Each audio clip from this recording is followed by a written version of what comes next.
नागपुरातील दुर्घटना सुनियोजित असल्याचं दिसतंय। नागपूरमधील हिंसाचारानंतर फडणवीसांचं सभागृहात निवेदन। पोलिसांवर हल्ला करणाऱ्यांना सोडणार नाही, फडणवीसांचा इशारा। पोलिसांवर दगडफेक करणं हे दुर्दैवी, घटना पूर्वनियोजित होती असं दिसतंय। नागपूर दुर्घटनेवर उपमुख्यमंत्री शिंदेंची प्रतिक्रिया। समाजकंटकांना शोधून कडक कारवाई करणार, शिंदेंची ग्वाही। नागपुरातल्या घटनेनंतर 5 वेगवेगळे गुन्हे दाखल। राड्यामध्ये 34 पोलीस जखमी तर 50 ते 55 गाड्यांचं नुकसान। पोलीस आयुक्तांसोबतच्या बैठकीनंतर बावनकुळेंची माध्यमांना प्रतिक्रिया। नागपुरात काल झालेल्या राड्यानंतर पोलिसांनी 80 दंगलखोरांना घेतलं ताब्यात। जवळपास 1800 सोशल मीडिया अकाउंट्सचा पोलिसांकडून तपास सुरू। नागपूरच्या जखमी डीसीपींना मुख्यमंत्री फडणवीसांचा फोन। डीसीपी निकेतन कदम यांची फडणवीसांकडून विचारपूस। लवकर बरे होण्याच्या फडणवीसांकडून शुभेच्छा। नागपूरमधील हिंसाचारामध्ये जखमी झालेल्या पोलिसांची बावनकुळेंनी भेट घेतली। न्यू इरा रुग्णालयामध्ये जाऊन बावनकुळेंकडून जखमी पोलिसांची विचारपूस। हल्ल्यासाठी ट्रॉली भरून दगडांचा वापर। विधानसभेमध्ये निवेदन देताना फडणवीसांची माहिती। काही लोकांनी आधीच दगड आणि शस्त्र आणून ठेवली होती। ठराविक घरं आणि आस्थापनांना लक्ष्य केलं गेलं, फडणवीसांची माहिती। नागपूरच्या महाल भागामध्ये घडलेली घटना अतिशय दुर्दैवी। नागपूरकरांनी शांत राहून कायदा आणि सुव्यवस्थेचं पालन करावं, फडणवीसांचं आवाहन। चिथावणीखोर वक्तव्यांवरून मुख्यमंत्री फडणवीसांची मंत्री नितेश राणेंना तंबी। पुढील काही दिवस शांत रहा, फडणवीसांचे नितेश राणेंना आदेश, सूत्रांची माहिती। मुख्यमंत्र्यांच्या लाडक्यांच्या यादीमध्ये असल्यामुळे फडणवीसांनी तंबी दिली नाही। तंबीच्या प्रश्नांवर नितेश राणेंनी केलं स्पष्ट। नागपूरची हिंसा पूर्वनियोजित कट। मंत्री नितेश राणेंचा आरोप। पोलिसांवर हल्ले करणाऱ्यांवर कशी कारवाई होते ते बघाच, नितेश राणेंचा हिंसा करणाऱ्यांना इशारा। नागपूरमध्ये दंगल घडवणारे कोण, त्यांना कोणाची प्रेरणा, संजय राऊतांचा सवाल। वातावरण खराब करण्याचा प्रयत्न केला जात असल्याचाही राऊतांचा आरोप। हिंदूंना दंगलीसाठी प्रवृत्त करणं, त्यांना टार्गेट करणं हा नवीन पॅटर्न सुरू झालाय, राऊतांचा हल्लाबोल। नागपूरमध्ये बाहेरून येऊन लोक दंगे करत असतील तर गृहमंत्री म्हणून फडणवीस अपयशी, राऊतांचा निशाणा। एक अकार्यक्षम उपमुख्यमंत्री उगाच पेटवापेटवी करत होते। आदित्य ठाकरेंचा उपमुख्यमंत्री एकनाथ शिंदेंना टोला। सरकारला महाराष्ट्राचा मणिपूर करायचा आहे, नागपूर हिंसाचारावरून आदित्य ठाकरेंचा आरोप। नागपूरचा विषय हे सरकारचं अपयश। काँग्रेस नेते विजय वडेट्टीवारांचं वक्तव्य। पोलीस वेळेत का गेले नाहीत याची चौकशी व्हायला हवी, वडेट्टीवारांची मागणी।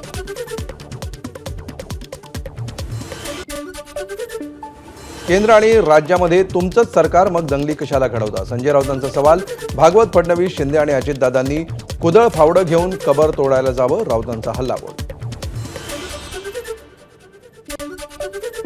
नागपूरमधील घटनेची पोलिसांच्या गुप्तचर यंत्रणांकडे माहिती नव्हती का? नागपुरातल्या घटनेवरून सुधीर मुनगंटीवारांचा सवाल।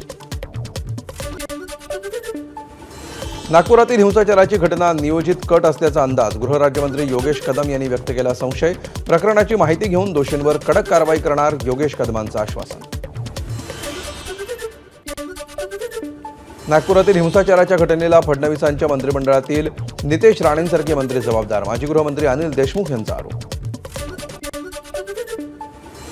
नागपूरच्या घटनेला अबू आझमी जबाबदार। भाजप आमदार राम कदम यांचं वक्तव्य, तर नितेश राणेंची वक्तव्य चिथावणीखोर नाहीतच, ती वक्तव्य हिंदुत्ववादी असल्याचंही वक्तव्य।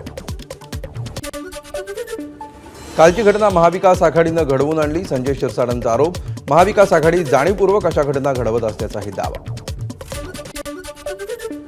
कुणीही कायदा हातात घेऊ नये, पोलिसांवर हल्ला करू नये, नागपूर हिंसाचारावर छगन भुजबळांचं आवाहन। कायदा हातात घेणाऱ्यांवर कारवाई व्हावी, छगन भुजबळांची मागणी। महाराजांविषयी वादग्रस्त वक्तव्य करणाऱ्यांना 10 वर्षांच्या शिक्षेची तरतूद करावी, खासदार उदयनराजे भोसलेंची मागणी। राज्य आणि केंद्र शासनानं शासनमान्य इतिहास प्रकाशित करावा, त्यामुळे गैरसमज निर्माण होणार नाही, उदयनराजेंची मागणी। राज्यातील एक मंत्री बिनबोभाट विखारी द्वेष पसरवतोय। प्रकाश आंबेडकरांची एक्स पोस्ट व्हायरल। द्वेष पसरवण्यासाठी राज्याबाहेरून लोक आणले जात आहेत, प्रकाश आंबेडकरांचा एक्स पोस्टद्वारे आरोप। नागपूरच्या घटनेचा प्रवीण दरेकरांकडून निषेध. हा पूर्वनियोजित कट असल्याचं दरेकरांचं मत. जर कोणी कायदा आणि सुव्यवस्था बिघडवत असतील तर सोडणार नाही, दरेकरांची प्रतिक्रिया. नागपुरातली घटना दुर्दैवी. नागपूरकरांनी शांतता बाळगून प्रशासनाला सहकार्य करावं. केंद्रीय मंत्री नितीन गडकरींचं नागरिकांना आवाहन. औरंगजेब प्रकरण समोर का आणलं गेलं? विधान परिषदेचे विरोधी पक्षनेते अंबादास दानवेंची एक्स पोस्ट.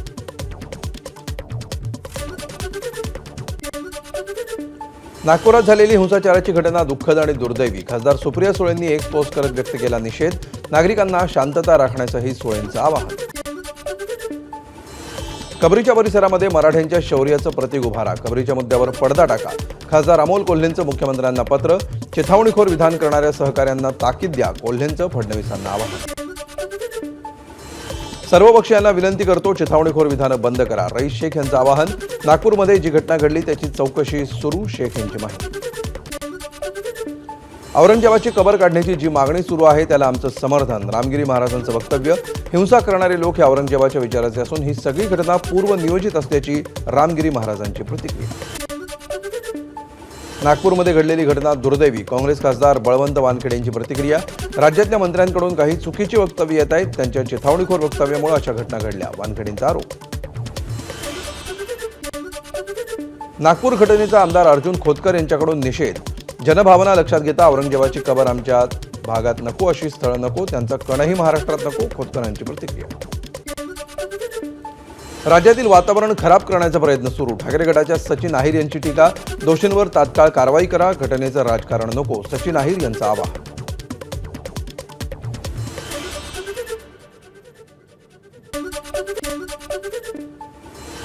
नागपुरात काही जण वाद निर्माण करण्याचा प्रयत्न करत आहेत. खासदार श्रीकांत शिंदेंची प्रतिक्रिया. वाद निर्माण करणाऱ्यांवर कठोर कारवाई झाली पाहिजे, श्रीकांत शिंदेंची मागणी. नागपूरमध्ये हिंसाचार करणाऱ्या दंगलखोरांवर UAPA अंतर्गत कारवाई करा, RPI खरात गटाचे अध्यक्ष सचिन खरात यांची मागणी. नागपुरात घडलेली घटना दुर्भाग्यपूर्ण. महाराष्ट्र अल्पसंख्याक आयोगाचे अध्यक्ष प्यारे खान यांची प्रतिक्रिया. जे लोक हिंसेत सहभागी होते ते नागपुरातील नसल्याचाही केला दावा. नागपुरात 2 गटात झालेल्या राड्याचा आंतरराष्ट्रीय हिंदू परिषदेने केला निषेध. दोषींवर कडक कारवाई करा, गोंदियाच्या जिल्हाधिकाऱ्यांमार्फत आंतरराष्ट्रीय हिंदू परिषदेचं मुख्यमंत्र्यांना निवेदन.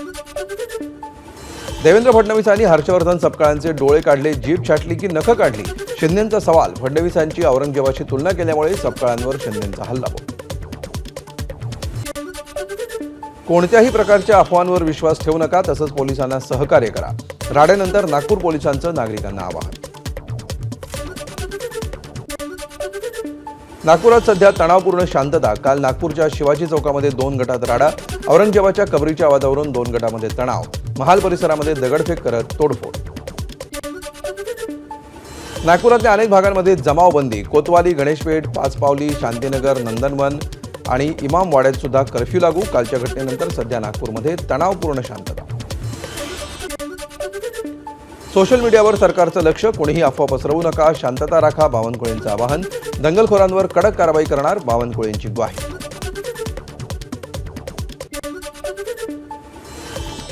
नागपूरच्या चिटणीस पार्क परिसरामध्ये उभ्या असलेल्या NCC कंपनीच्या 2 क्रेन आणि JCB दंगलखोरांनी जाळल्या. यामुळे विकास कामावर परिणाम होण्याची शक्यता.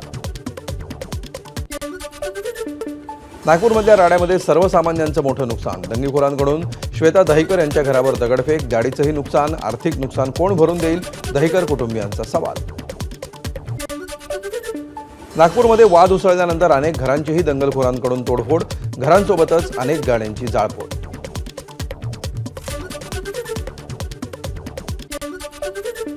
नागपूरमधील हंसापुरी परिसरात दंगलखोरांनी अनेक वाहनं जाळली. परिसरातील CCTV कॅमेऱ्यांचीही तोडफोड. अनेक घरांवर दंगलखोरांकडून दगडफेक.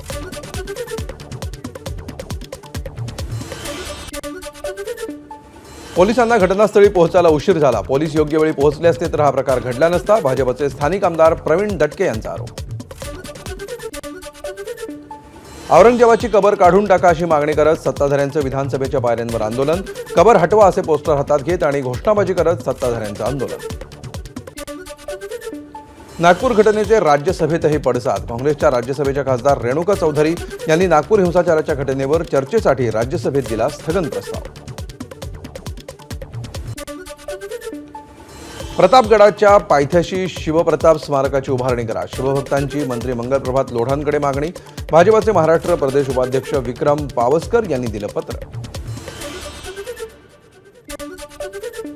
औरंगजेबाची कबर हटवण्याच्या मागणीसाठी विश्व हिंदू परिषद बजरंग दलाच्या कार्यकर्त्यांचं मालवणात आंदोलन. तहसीलदार कार्यालयासमोर आंदोलन करत औरंगजेबाची कबर काढून टाकावी या मागणीचं तहसीलदारांना दिलं निवेदन. नागपूरमधील शिवाजी चौक भागामध्ये मोठा बंदोबस्त. अनेक ठिकाणी नाकाबंदी आणि पोलिसांचं बॅरिकेडिंग. SRPF तसंच दंगल नियंत्रण पथकही तैनात. नागपूरमधील कालच्या घटनेच्या पार्श्वभूमीवर छत्रपती संभाजीनगरमध्ये पोलीस अलर्ट मोडवर. RCP, SRPF, होमगार्ड यांच्यासह शहर पोलिसांची शहरातील घटना आणि सोशल मीडियावर सुद्धा करडी नजर. नागपूरमधील वादाच्या घटनेनंतर अकोल्यातील संवेदनशील भागामध्ये मोठा पोलीस बंदोबस्त.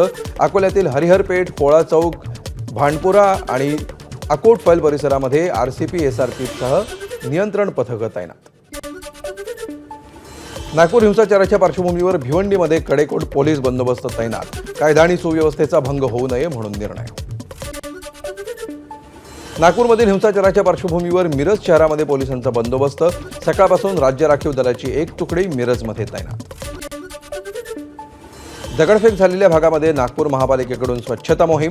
काल ज्या ठिकाणी दगडांचा खच पडला होता त्या ठिकाणी स्वच्छता मोहीम. सध्या परिसरामध्ये तणावपूर्ण शांतता. नागपूरच्या हंसापुरी भागात झालेल्या जाळपोळीमध्ये खोब्रागडे कुटुंबियांच्या 3 दुचाकी जळून खाक. ठराविक समुदायांच्या घरांना ठरवून लक्ष केल्याचा खोब्रागडे कुटुंबियांचा आरोप.